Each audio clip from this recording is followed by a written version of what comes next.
Do something bad to us, we are going to do things to you that have never been done before.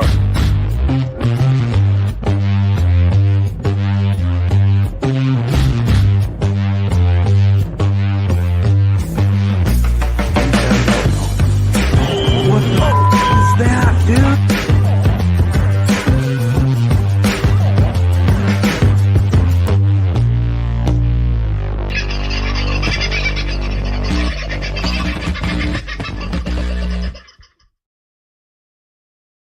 Well, g'day, folks. How you going? I hope you're having a very good Friday. It is the Friday free-for-all. We've got a bit of a pre-record to kick it all off with today because our guests couldn't join us a little later this evening, and it's a pretty important subject that we're covering. It's a subject that will touch everybody in every state and every territory of this country at some stage in the not-too-distant future. Its insidious reach is about to be sprung on Victoria. It has... and the projected spring in Queensland is almost upon us as well, with parts of our country, particularly our forests, being locked up. And those of us that like exploring and going out, four-wheel driving and being in nature will not be allowed to do so. There's a rally going to be held tomorrow down in Victoria in Mansfield, and joining me to talk about what the rally is trying to focus people's attention on are two people who are very much involved with the rally tomorrow. Carly Murphy joins us, and so too Simon Christie from Four Wheel Drive TV. Thanks for coming on, guys. Really appreciate your time. Mansfield, a truly beautiful part of the world, and I'm a Victorian lad. I haven't spent any four-wheel driving time in the high country, but I have flown over it a lot of times. A beautiful part of the world. It shocks me that the government thinks it can take this away from not just Victorians, but from people all over the world. We're facing a huge threat here, and thank you so much for having us on. Really appreciate the time and the opportunity to speak. This is a dire situation that we're facing. It's not just about civil liberties. It's not just about the Victorian High Country. This is an assault to all Australians that we are facing, and it's an absolute peril that the truth needs to come out there, and it's no dire conspiracy or anything major. It's really just part of an agenda that is trying to take away our freedoms to access the Australian way of life. It's as simple as that. Yeah, and they're doing it in an insidious manner. What are the excuses they're using to try and lock up the forests of Victoria at the moment? It's really simple, and it's a lie that's generated by the Greens, and I've seen publicised documents, press releases from them. They're going out there and saying, and I'm a person who's been using these forests for many reasons across Victoria, the rest of Australia, I'm almost 60 now. So ever since I can remember, I've been camping, four-wheel driving, hunting, motorbike riding, horse riding, taking my dog for a walk, all those sorts of things in forest. And we're in the situation where the Greens have turned around and they said that there's this terrible group of people that have been making huge amounts of money off the forests and locking all of us free Australians out of our own forest. And these people are the loggers.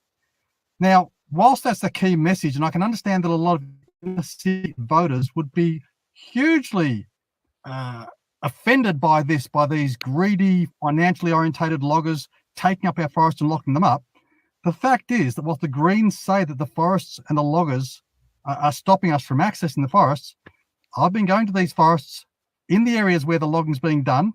I've seen the types of environmentally balanced logging that is being done. There are definitely parts of Australia where we are missing out on tall timbers and well-established old forests. I'm not saying it's not an issue, but from what I've seen, the loggers do a fantastic job of doing nomadic rotational harvesting that doesn't see areas overworked. It has minimal impact on the use of those forests, and it's a fantastic way to actually maintain the forests, maintain access to the forests, and minimize the risk of We've had a bit of a dropout. And minimize the risks of bushfire through the logging activities. So whilst the Greens are saying that we are locked out and cannot access our forests, hunters, four-wheel drivers, campers, bushwalkers, horse riders, motorbike riders, mountain bikers, and thousands of other lifestyle choices, prospecting is another big one, have been accessing these forests. So we're being fed lies by the Greens from the very beginning, and it's frustrating, it's infuriating, and I can see again how it's getting the vote of inner city voters. But the fact is that they're not getting the truth. And the truth is that we've got a great forest system that's working well. And if you want to cut logging, you're going to cut a lot of jobs and massively impact the economy of rural Victoria, where unfortunately thousands and thousands of Australians live. They're going to be massively impacted. So this whole agenda, the lies they're spreading to get the votes to do it, the underhanded way they're going about it, the whole consultation process has been, it's a hand-selected committee, and the consultation process has not been advertised. And when we did finally find out about the consultation process, and we sent four-wheel drivers, hunters, people who care about the forests, and local people to those consultation processes, it lasted around 5 minutes before they were shut down, before they realised that they were overwhelmingly being outvoted and facing questions that they couldn't answer because their whole conspiracy is based on lies. Their whole agenda is based on lies, that the loggers are doing the wrong thing and locking us out, which they're not. Carly, what is the emotion of people that you're finding who will be coming, I hope, to your rally tomorrow in Mansfield? Obviously, Simon's pretty motivated about it, but Simon does a lot of public speaking and is used to being public and on TV and bits and pieces. What about the blokes who just like going out and doing some wheeling? What are you hearing from them? I think that, well, obviously everyone's angry, but I think the big thing is confusion. People don't know what's going on and what this will mean for them. We're all looking for all different answers. You know, you look at the proposed Great Forest National Parks website. One or two connection issues at my end. I can still hear Carly. Oh, very good. Sorry, okay. Way you go. So if you look at their website, locked up again. So look at my end. They've got like hiking, bushwalking, you know, horse. There's no horse riding. There's no four-wheel driving. There's no nothing. It's just basically, you know, tourists walking around. So tomorrow's event is in the heart of Mansfield. What time's it getting underway? Yep. 1 o'clock until 3 o'clock. Now, I know too that you've got a bit of merchandise available. I've seen your new wind cheaters have turned up and will be available. Obviously, you're going to need to raise a bit of funds to try and continue this fight. The Victorian government is one of the most resistant to public opinion in Australia. I think they're all pretty, resistant. But you guys have really copped it the hardest over the last 4 years. And now that the tyrannical Dan seems to have disappeared, put on 40 kilos and 3 chins, you have got a woman now running the state who doesn't seem to have changed anything. No, I think they might have been twins. In all honesty. Simon, this is an insidious problem. The Greens are not, while their heartland is Melbourne inner city, they are all over Australia, and they're doing significant damage in line with their supporters in the Teals and associated other political groups. How is this scare campaign from a bunch of greenies able to create so much damage? Is there apathy, do you think, in this instance, in the four-wheel drive hunting shooting community, or is it pure arrogance coming from government? That's a really important question. Let's go back to the initial definition. These Greens that call themselves Greens, they really need another name for that, because what we find is the four-wheel drivers, the hunters, the people who are out there in the forest, so the people who actually really care about the environment. We do a lot of cleaning up. We do a lot of positive things for the communities. We spend a lot of money in rural Australia keeping small towns open. So it's from the economy right through to the environment. We're the ones who definitely care about the green movement, care about the environment flat out. The Greens 100%. The Greens have their own agenda, and let's be 100% clear. In Victoria, the only place where the Greens can get elected is in the dead centre of Melbourne. The most ungreen place anyone could live. And the people with the least understanding of what actually goes on in green areas, we're out there in the green areas nobody in their right mind would ever vote for a Greens member, full stop.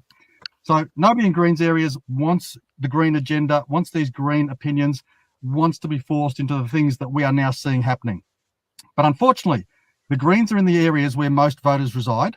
They're using scare tactics, lies, bullying, a whole range of threats and harassment to leverage themselves in a way that they're doing the conscious right thing, and they guilt trip a lot of apathetic Australians into thinking, well, what is the right thing? These greedy loggers are really doing the wrong thing by the environment. So I can do my bit by voting Green, by voting for Labor and supporting these grubby backdoor deals that these politicians have got their hands in each other's pocket, and the preference vote system, etc., is really causing this situation. So we're seeing leverage from the Greens. They're sending the wrong message to the right people, and they're able to get the vote and get people to listen with their lies, with their grubby tactics. And it's absolutely disgusting.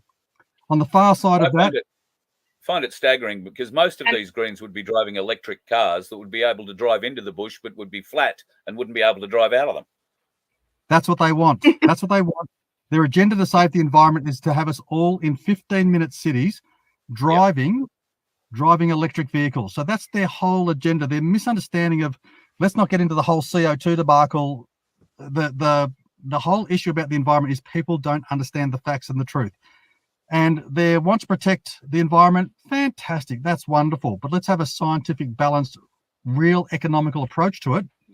And let's get the stakeholders involved who really understand the bush, who work in it, who reside in it, who recreate in it and are passionate about it.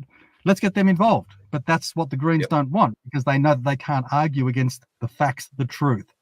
So the four-wheel drivers, the hunters, for the bigger picture, are people in Australia who are pretty well off. We live in a very safe country. There's no civil wars. We don't have a lot of mass shootings.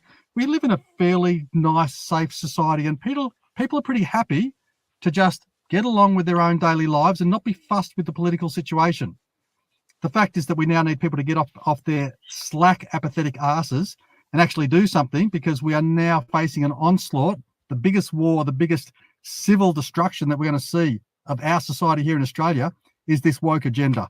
And I can't speak out enough about it. So apologies if I'm a bit passionate, but it's something I care a lot about. No, 100% passion is what we love here at this show, I can tell you. One of the concerning things for certainly people in my part of the world, in Queensland, is that there is talk at the moment they're going to lock down the Cape. Now, Cape York in the four-wheel driving world, as far as I know, is one of the pinnacles of four-wheel driving anywhere in the world. They think they're going to be able to lock this down. I don't know how people are going to allow it. So how do we motivate these apathetic folks, Simon? How do we, even if they're not into four-wheel driving, if they're not into shooting, if they're not into hunting, go out and stand in a forest, sit in a forest for half an hour and see what it does for you. It's really easy for me to stand up and speak. I've got a platform, I've got a brand, I've got an industry that listens and respects me. I've got a community backing me. You know, the people with the real balls are people like Carly. Carly has come from nowhere in the last few months. She stood up off her own bat. She's put her safety, her health, her life, her employment at risk. And in the first 10 days, her Facebook page attracted 10,000 followers. The movement's there. There's people who want to follow. And we need more people like Carly, and we need people to support Carly and really get behind her cause, which is why I'm here supporting. She has inspired me. She's given me such an instinct to drive and get behind this because of what she has personally put at risk. But what she stands for, a simple, normal Australian person who stood up and gone, no, this is not right. I can see what's going on and I can see the damage. We need more people to stand up and follow in Carly's example. She's hugely inspiring, and we just need people to, which is Carly's message. It's a real simple message. We just want people to know. People don't know what's happening, and if we can educate them, if people can help share Carly's message like what we're trying to do, then we're going to be in a far better place for having the power, the vote, the say to really make an effort. So, Carly, this is your Facebook page, and obviously we'd like to get as many people onto it as we possibly can at the moment. Leave our state forests alone. Now, go to Facebook and check check this out. Now, this isn't purely just for Victorians. I get the feeling this is going to become a national movement. I know that there are a lot of very concerned people in Queensland and northern New South Wales. Yeah. We already have a lot of membership from New South Wales and Queensland who actually come down to our forests to use our forests. And they're There's a great look at the hoodies. worried about, losing access. Yeah. So they're worried about losing their access, which it's just terrible. But then people from outside Victoria, they're not able to sign the petitions and everything. So we're trying to help people from outside Victoria to have their voices heard, and that's through sending emails to Steve Dimopoulos and to Jacinta Allen. Like we've got all of those email addresses and everything on there, and people need to just start sending emails, just make phone calls.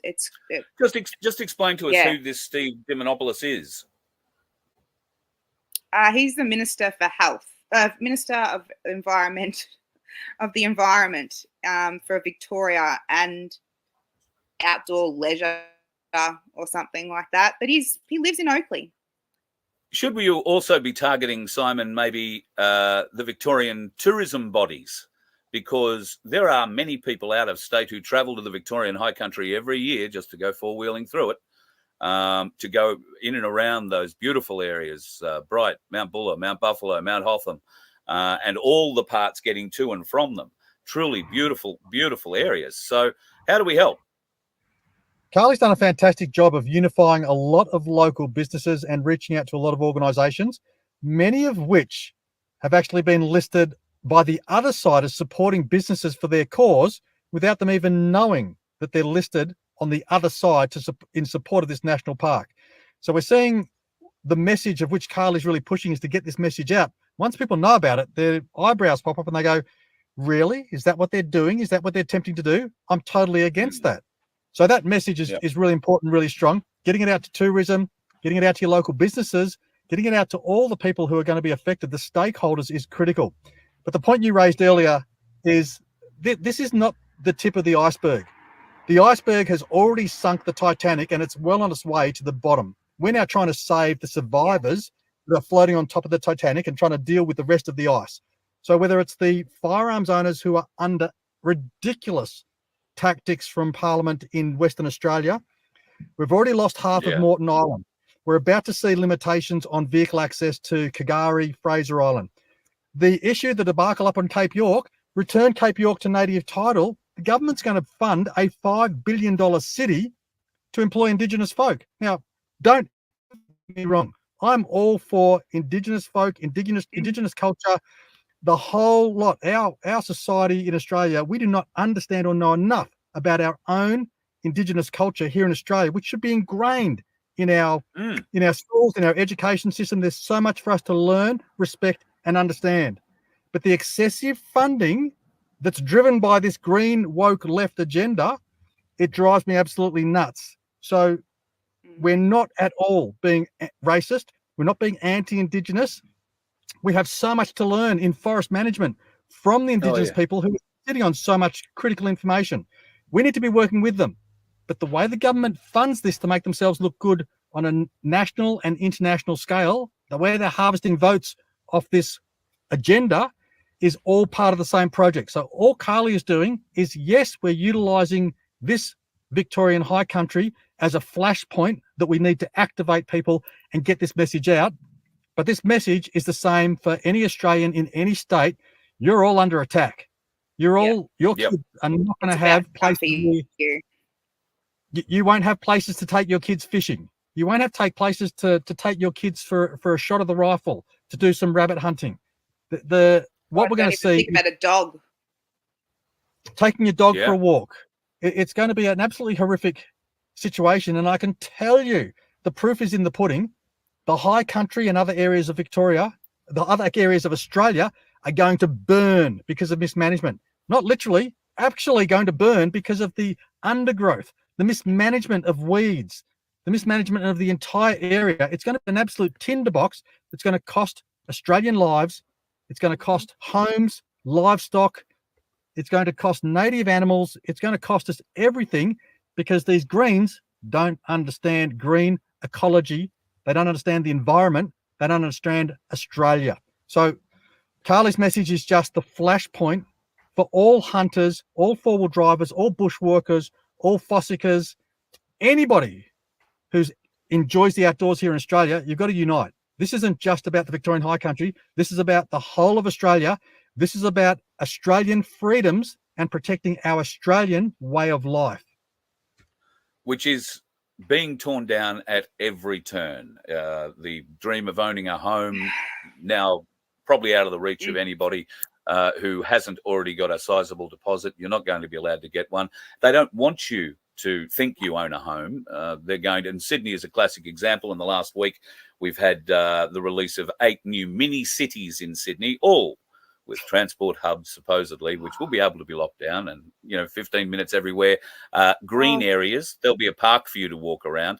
But I have heard, you mentioned animals.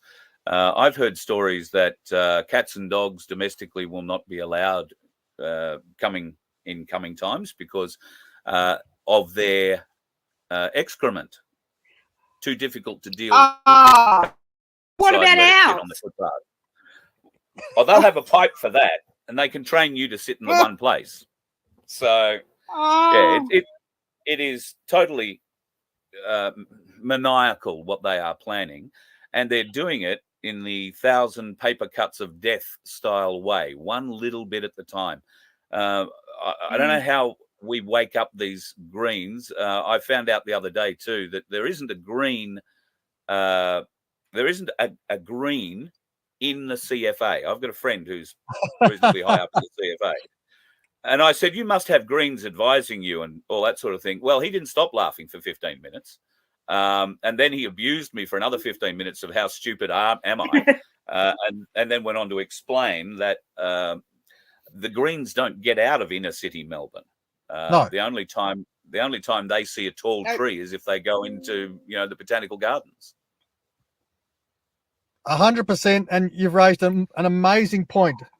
Let's go back to 2009 with Black Saturday. The high country lit up, 300 and whatever lives lost. The damage to the ecology, the environment, the economy, massive. 100% on the heads of the Greens who locked up those state forests. They overgrew. There was no access for firefighters to get in. And once the damage is done, the four-wheel drive clubs are the ones going out there taking hay, taking feed, supporting stock, rebuilding huts, rebuilding sheds, rebuilding fences for farmers. Not a single Green was out there with a hammer or an axe or a shovel doing a millimetre of work. These are the people that are supposed to care about our environment. They care about nothing but their inner city latte and their electric cars, 100%. I believe that those Greens are the ones that should be dragged out of inner city Melbourne, given a rifle and 3,000 rounds of ammunition and put into a paddock with half dead stock that have seen a fire come through it. All right, there's your job today. Put them all down. It's your fault. Good luck. Yeah, but no, they're weak. And they've taken away our big. Sorry, they've taken away our big resource of fighting these fires by getting rid of logging. The loggers were the ones who were fighting our fires. They were putting in the brakes. They were doing so much to help us with bushfires. Like, I'm in Ilden. We are surrounded by forest. My dad, he's been a CFA for 45 years. He was on the ground. He was stuck on Marysville Oval in 2009. He almost, we thought that he was gone. I lost friends from school, everything through those fires.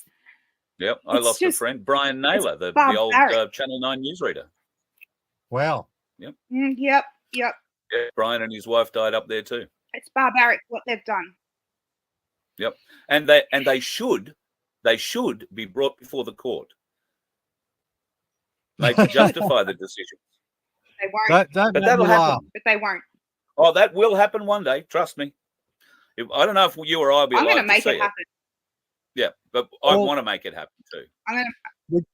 We just need the average voter to understand what's going on We need the average voter to understand about our Australian way of life. We went and fought some of the fiercest world wars of recent years, and the Australians have a huge reputation on the battlefield as being loyal, brave, hardworking diggers who gave their lives, risked their lives to free up the rest of the world. I'd hate to see Australia go to war these days. In a woke society. But as long as the war happens somewhere between Darwin and Brisbane, we should be okay. But God help us if it goes offshore or comes from offshore. Don't get me started on the military. We can't even deal with the issues in Alice Springs at the moment. So don't even talk about. What we need is everybody to get onto Carly's Facebook page, which is Victorians Against the Great Fire. Victorians Against, it should pop up. We need everyone to get on there. We need everyone to support and understand what Carly is trying to do. We need the people who can get there tomorrow to get to the rally in Mansfield at 1 p.m. Show your support.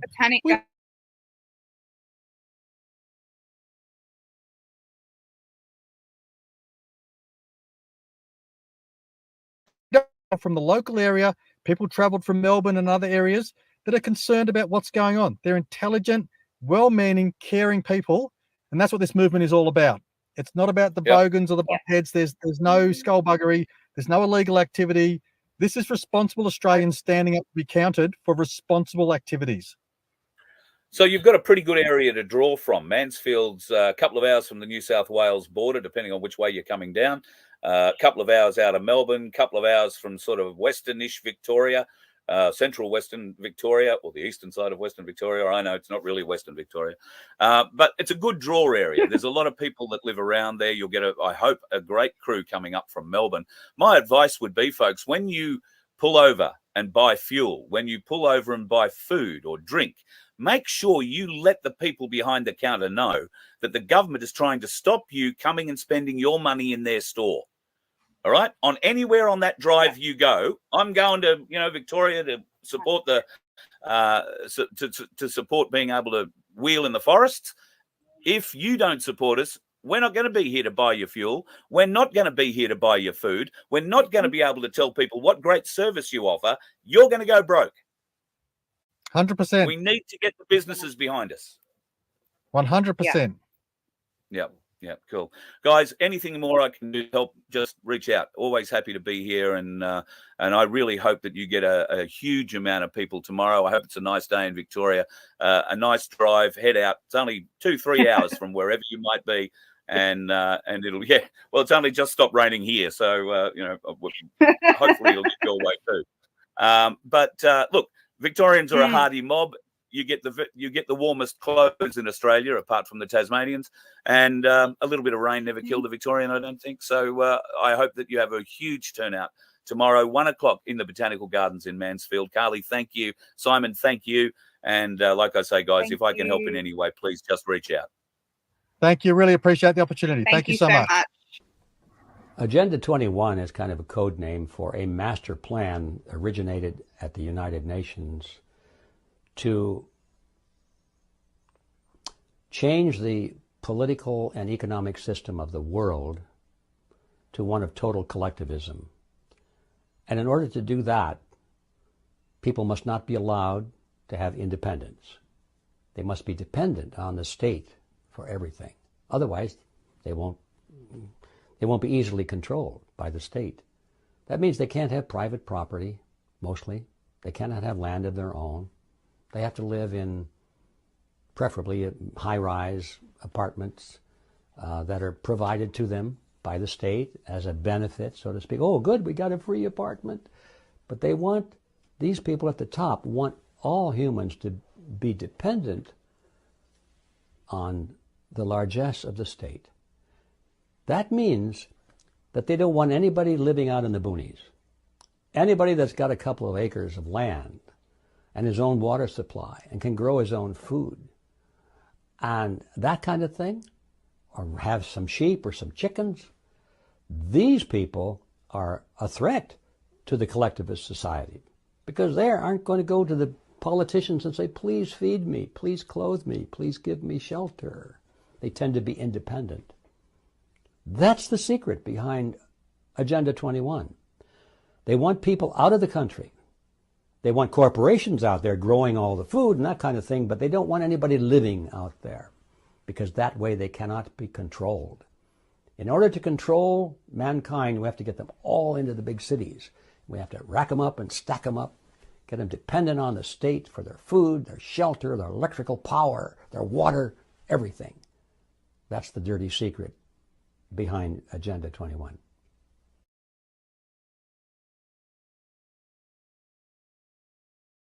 True, folks. How are you? Evening again. So I see, Crunch, you say, well, what's 2030 all about? Well, they've had to adjust Agenda 21, and Agenda 21 is a global thing they've been working to since the early 2000s.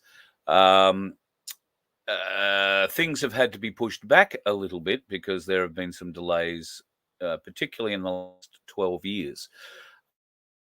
The plans that they had for us. I think that that 2030, Agenda 2030, is just an update of Agenda 21, but it is essentially exactly the same thing. Daniel, yeah, apartments and cells. Well, that's what they're doing for Sydney and everywhere else. Rest assured, with the rental crisis that we're currently, or housing crisis that we're currently going through in Australia, the solution will be high-density housing. What's that? That's high-rises gathered around transport hubs, which can be deactivated at any time. Transport hubs that you will be locked out of if you don't have enough social credit score points, for instance. You might be able to live next to the train, but you won't be able to get on the train. And I suspect just about everybody living in those 15-minute cities eventually will be in exactly that position. You will not be allowed out of your area. You want to see the beach? Get online and have a look at a picture they will share with you. That will be as close as you get to it. A bit like our forests. What was it like to walk in the forests, Mum? What was it like to go four-wheel driving, Dad? What was it like to go fishing for trout in a creek in the middle of nowhere? All gone under what these bastards propose. Now, I know it's easy to say, Victorians, what are you thinking? But inner city Melbourne is high density living. Okay? Melbourne, I think last time I heard, was around 4 million, probably over 4 million in population now, closer to 5. And it is high density living pretty much all over the place. But inner city Melbourne, very high density living. And you've got to think there's probably a good 1 million people just living in that inner city area. The Greens, the young ones, the ones that have just come out of university, you think they know everything, and we've, obviously forgotten everything in our old age, senility. They come in starting all these new great old ideas. Why do these old communist ideas keep coming back? Why? Because there are old communists. Keep talking about them. There are people in our universities dedicated to subverting the education of our children and putting them on a course to get us to, well, you can see where we are now. Imagine what, if left unchecked, our universities will be putting out in 10 years' time, can you? I'm frightened to think of the kind of degrees and the kind of people that will be coming out of those degree courses in 10 years' time. I don't think the sciences are going to come up pretty well. I mean, unless there are actually young people today who are really interested in science. But how would they know what real science was today? They don't have shows like The Curiosity Show, which was a science-based show that I remember from my childhood. I also remember Dr. Julius Sumner Miller. I hated that science show as a child. It was black and white, so that didn't help. But I wished now, and I have watched quite a lot of Professor Julius Sumner Miller's TV shows on YouTube. because he's such a character. I wasn't able to appreciate it at such a young age. But he was teaching actual, real science. I wish I had a more science brain when I was a kid. I just got off on the idea of launching water rockets. That was about as scientific as I got. Projectiles moving at great velocity with water and a bike pump. We need to somehow negate these brainwashed, highly motivated leftists to, I don't know, see the truth. How do you teach a young one to see the truth? I don't know. Take their iPhone off them. Take their communication away from them and tell them that's what you're doing with us. You're taking our communication, our way to communicate with our earth, our mother, away from us. So we'll take something away from you. Good luck with that. Good luck with that. I hope you can get to Mansfield tomorrow, folks. It will be a great rally to be part of. I really hope you can be part of that. Mansfield, 1 o'clock in the Botanic Gardens there.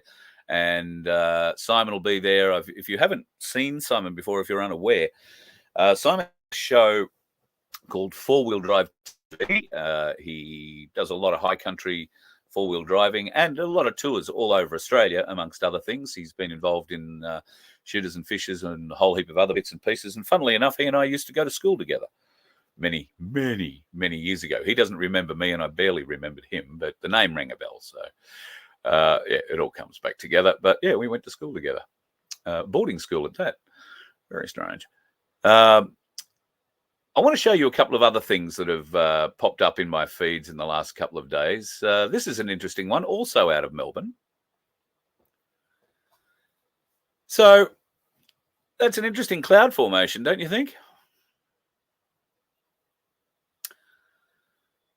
Now, I can't really tell you what street in Melbourne that is. I want to say it could be Punt Road or, oh, hang on, let me have another look. It may not be Punt Road. It looks like it's northern end of the city at least, and probably heading south. But what an amazing little light show. Weirdest kind of clouds. And I've got to say, if there was any kind of spraying involved in that, well, it's more sign writing, skywriting, I would have thought. But that happened in Melbourne 2 days ago. There were reports of similar celestial events in the sky in a number of other countries during the day, but over a 24-hour period in different parts of the world. So, interesting stuff. I've also been sent an email from a lady who ordinarily wouldn't send me such an email. She was explaining to me that she'd had a dream, I hesitate to call it a vision, a dream. And in that dream, the Archangel Gabriel was seen summoning 7 angels. Now, those of you who are into the biblical telling of what is to come will understand that what that refers to. That undoubtedly refers to the second coming, the beginning of the war, the angels amassing.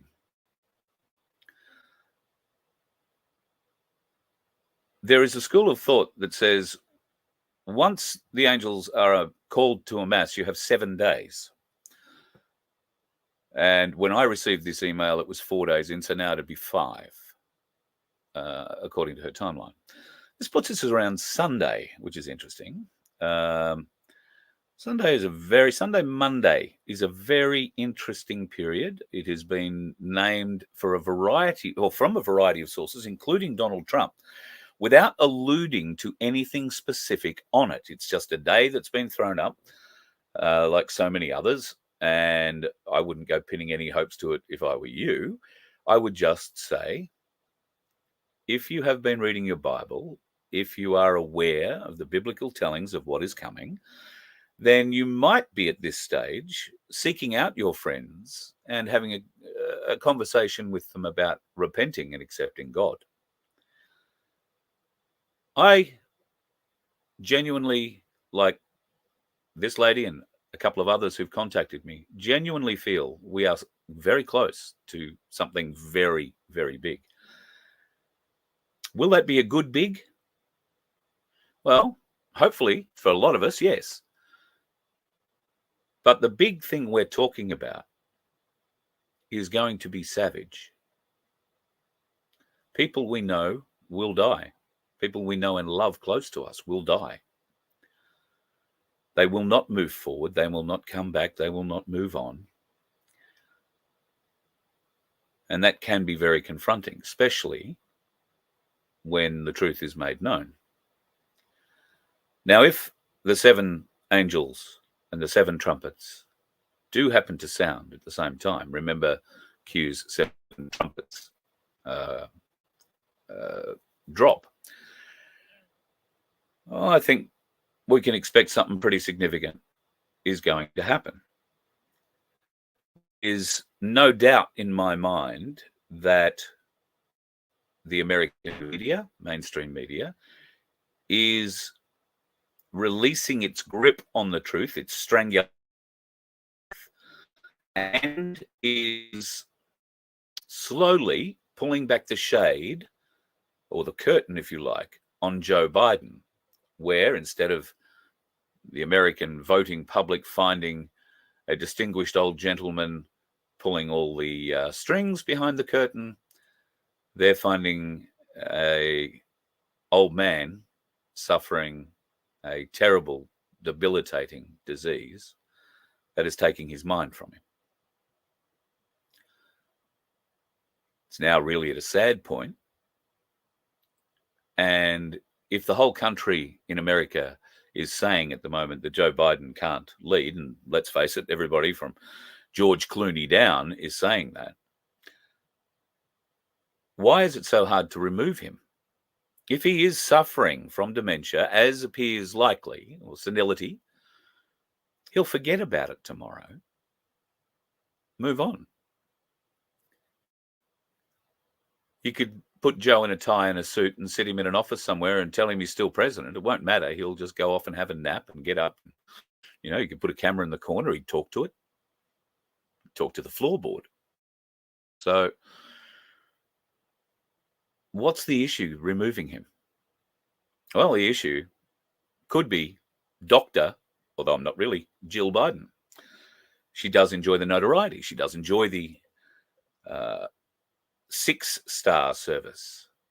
And as I was talking about yesterday, a journalist rode in the presidential motorcade to an event in Minneapolis a week or so ago and described the whole thing. She gushed about it. Everybody, oh God, it was so lovely just to go through no traffic lights, everybody, no speed limits, turn left, just whip around the corner and be gone, and be ushered in to, back through back rooms and service elevators, and, shielded from the public is what she's saying. That the Biden administration is shielding the Bidens from the public and the public from the Bidens. They know that any public interaction is going to result in a disaster. Could it be less of a disaster with Joe Biden than it would be with Kamala Harris running instead? There's a lot of people saying, oh, Big Mike's not going to come out. Well, Big Mike will come out. Trust me. They have no other choice, but it's too early for Big Mike to come out. They can't give Trump 3 months to attack Big Mike. All right? Because he'll tear him apart. No, Big Mike has to make that appearance sometime, I want to say sometime from early September on. Has to declare before the mid of September, because they're going to have to print all the ballots and names and all that sort of shit are going to have to be on there. So it'll depend a bit on when that closing date is. But I think that's around the early portion of September. Big Mike can't afford to be out campaigning or even be seen to be campaigning until then.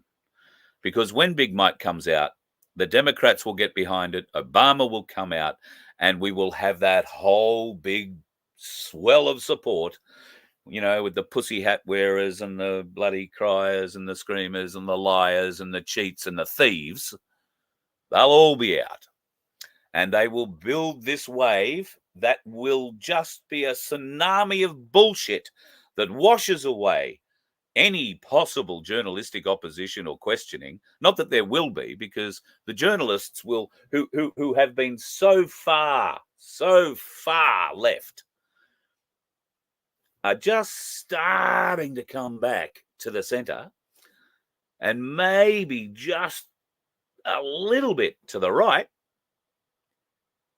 As soon as Big Mike announces, there will be a tsunami of support, and the media will immediately switch and go straight back to supporting Obama, or Big Mike, as the case would be in this case. Now, that tsunami could easily run 6 to 8 weeks. They need to propel it. They'll need to keep feeding it, but they'll do it.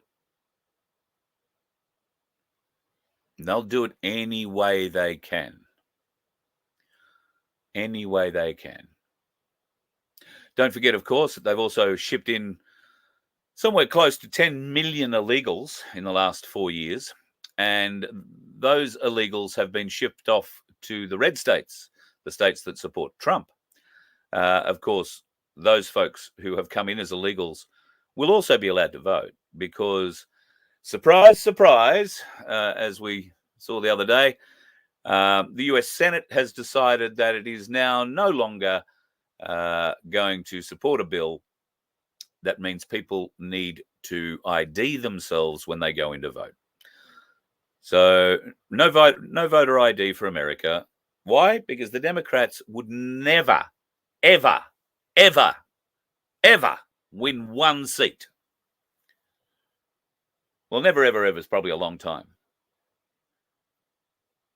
But they would not get any form of representation. Why is that? Because clearly the people don't want that kind of representation. But the Dems can't allow that to happen, and nor can the Rhine, because they are the people working for the 13 families. They are the people pulling the strings and having their strings pulled by the deep state. Filthy bastards. Filthy bastards. And it has to end. Well, maybe it is ending. What happened in Russia yesterday? Apparently the whole economy crashed. Pardon me.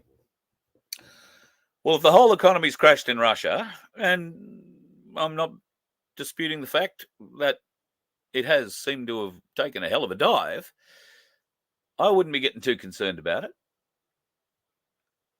Much of what we hear about the new quantum financial system is based out of Russia. A lot of the people behind that system, I'm a believer, in Europe and in those former Eastern Bloc countries, some of them, they are good people. Don't get me wrong. I would have thought that if there was going to be a world collapse, Russia would collapse its own economy first. And that's what it appears to be, because there were no indications to anywhere in the outside world that the Russian economy was teetering.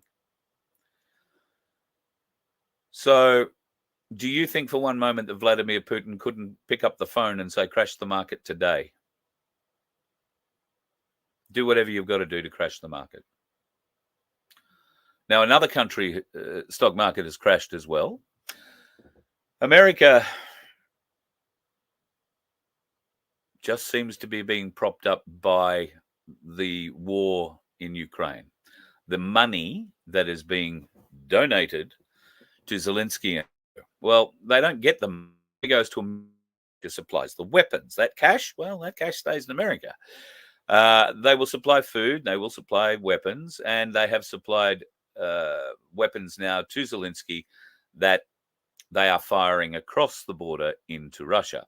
You might recall Putin had stated that if they start firing US-made weapons into Russia, they would consider that an act of war of America. This is not, what you'd necessarily like to have happen. However, the Americans did stop supplying long-range missiles. They've got small arms and grenades and that sort of thing, some rocket launchers. I think they are also providing a lot of drones and a lot of intel support, a lot of observation and that kind of thing, to allow Zelensky and co to do what? I don't know. Russians are everywhere in Ukraine, absolutely everywhere. And today, during a solo press conference, Joe Biden called President Zelensky, well, he referred to him as Trump at one stage. He also referred to Vice President Trump while speaking about Kamala Harris in his solo press conference today. It was an absolute mess and a very sad thing. If you have never seen an older person in cognitive decline, it is a terribly sad thing to view. And today it was on stage for all Americans to see. And I reckon most of them would have seen it. Why are the Democrats allowing that to happen? It's because none of them have the balls to go in and get rid of Biden, to get rid of Mrs. Biden, I suspect. Because like I say, you could prattle Joe off, wheel him out, put him in a black car, take him to his house, set him up, let him go. You could think he's president until the day he dies. He wouldn't care. Wouldn't matter, sadly. But that's what it is. Jill would know, though. Jill wouldn't be invited to all those A-lister parties, the 6-star events with the 7-star service, the secret 7-star service. And, well, I guess she'll still have Secret Service support for the rest of her life now anyway, being a ex-First Lady. So, well, hopefully an ex-First Lady in the not-too-distant future. So if Russia is teetering or has collapsed, wouldn't you think that they might also talk to some of their allies and say, how are you guys going? Of course, picking up the phone to China at the moment could have a bit of a problem because the Bank of China appears to be bankrupt.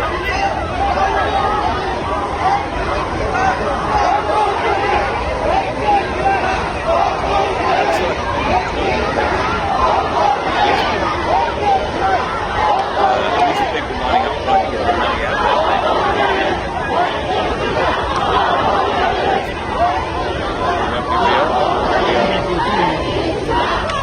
This would be a bank that was heavily involved Chinese construction firm that broke a year ago $1 billion. Every major construction project in China was financed through that bank, and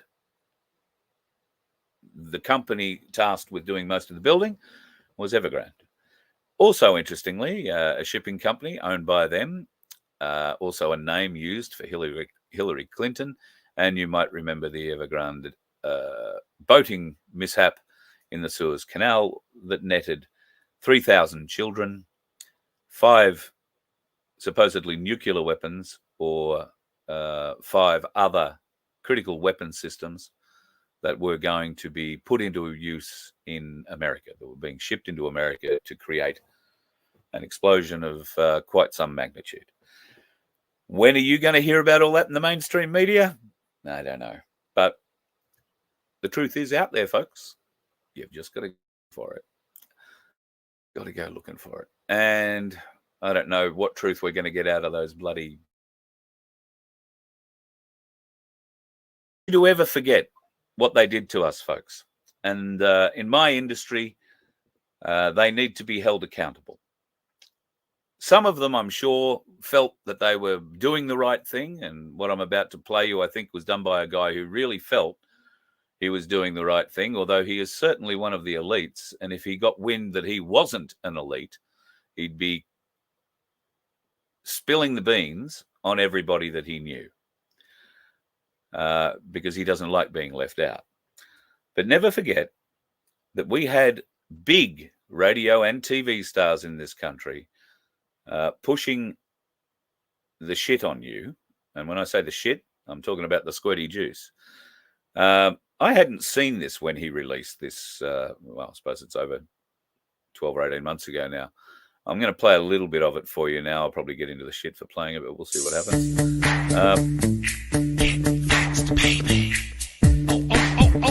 All right, stop. Vaccinate and listen. We are back with a brand new injection. Someone grabbed a hold of you tightly, rolled up your sleeves with a daily or nightly. Will this ever stop? Yo, we don't know. But stuck in lockdown really blows. Too many people think vax is a scandal. Take 2 shots and COVID's handled. Pfizer or AstraZeneca. What rhymes with AstraZeneca? Oh yeah, America. One of 100 places you can travel to. So just relax, lay down your tinfoil hats and just get vaxxed. So we can go back to the old ways, shaking hands, kissing strangers all day. Vaxxed, baby. Never forget what they did. Never forget what they did. And how they made you feel for not going along with their little imaginary peace. Can't have that. Okay, folks, not so much a Friday free-for-all tonight. The Galactic Larrikins are missing in action. Vince is on the road coming back from Adelaide, and I hope he's having a good, safe trip. So thank you for that. Simon and Christy, and Carly, rather, who came on the show earlier today. If you are down in Victoria, if you can get to Mansfield tomorrow, it would be awesome to get your support there. Put it this way, if you like going out into the forests, if you don't go, don't come complaining when you don't have a forest to drive to anymore. I mean, folks, they'll wait.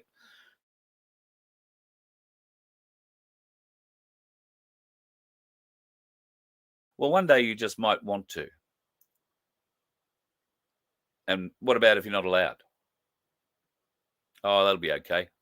I can look at them on telly. Do not let this happen, folks. If you can get to Mansfield tomorrow, show your support or lose your forests. The same for New South Wales, for Queensland, for Western Australia, and other places. I'm sure South Australia won't be far behind if they're not already figuring out how to kick you off the beaches there too. What's going on in Cape York? I saw somebody in the chat want a bit more information about that. Cape York is going to be handed back to the land councils. That will mean that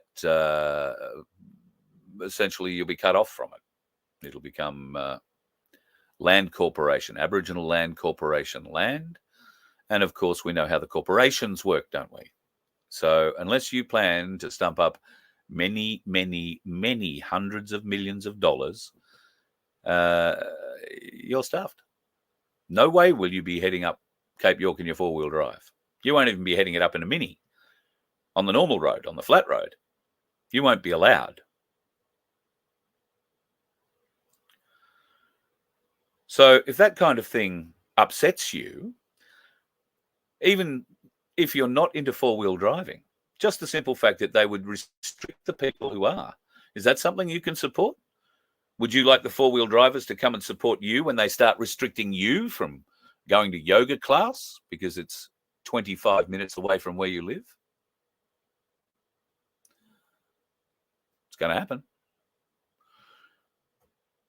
Think of what you love doing most. Think of the government saying, oh, no, we're going to limit your ability to do that because the Greens, want the trees to grow better. And how the support of the 4-wheel drivers might be useful in your fight. Well, pay it forward. Head to Mansfield tomorrow, 1 o'clock, and it's 1 till 3. Make sure you go into a local shop. Doesn't matter whether you buy a lolly, an ice cream, a soft drink, or a 10-course meal.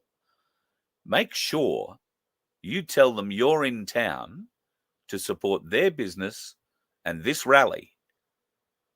Because if their business doesn't support the rally, if they're not going to go out and support the people who are coming in to town tomorrow, then Mansfield's going to die, along with so many other small little towns in the Victorian High Country. What's going to happen to Bright, Myrtleford, Beechworth? What's going to happen to those places? There's plenty of places in every state like that you'll be cut off from. So if you can go and support the folks in Mansfield tomorrow, it doesn't matter if you've got a 4-wheel drive or not. It's about restriction. It's about compliance. It's about force. So if you're happy to be forced, then don't. turn up. But don't expect help when you're going to be forced into something you don't want to do. We need to come together as a community. Just because you may not be into camping, shooting, whatever, it doesn't mean that your particular favourite thing isn't next on the list. They're coming for them all. This is about compliance and freedom. Do not comply. Save your freedom. Even if you never want to get in a four-wheel drive and go up a muddy dirt track in the middle of winter. Because there are neighbours, friends, family of yours that might want to do that. Might want to take the boys out or the kids out fishing. Might want to teach them how to shoot. Might want to teach them how to climb a tree. Might want to teach them how to look after the environment that they're experiencing. You won't be able to do that unless we, the people, start turning up to all these rallies en masse. And as I said in that interview, the Victorian government is probably the most prolific at ignoring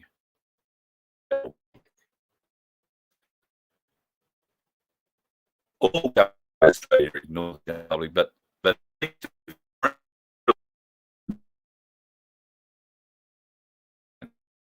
simply do that to you.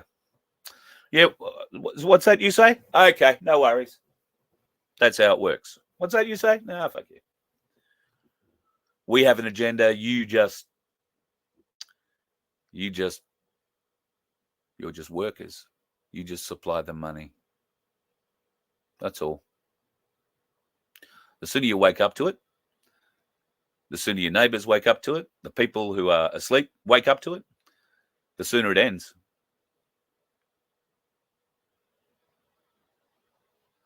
The sooner it ends. One day, we're all going to come together and it will end. The people just need to grow.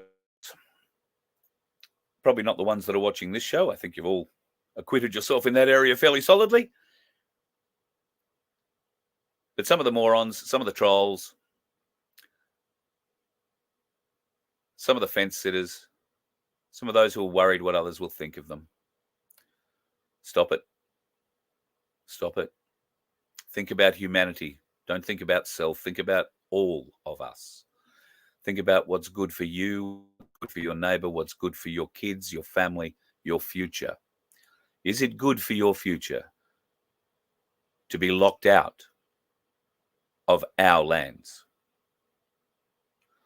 I would say it's not, although it certainly would thin the dickheads on the road.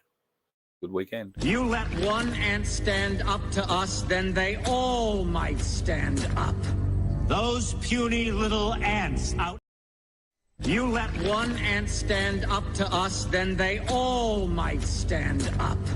Those puny little ants outnumber us 100 to 1. And if they ever figure that out, there goes our way of life. It's not about food. It's about keeping those ants in line. That's why we're going back.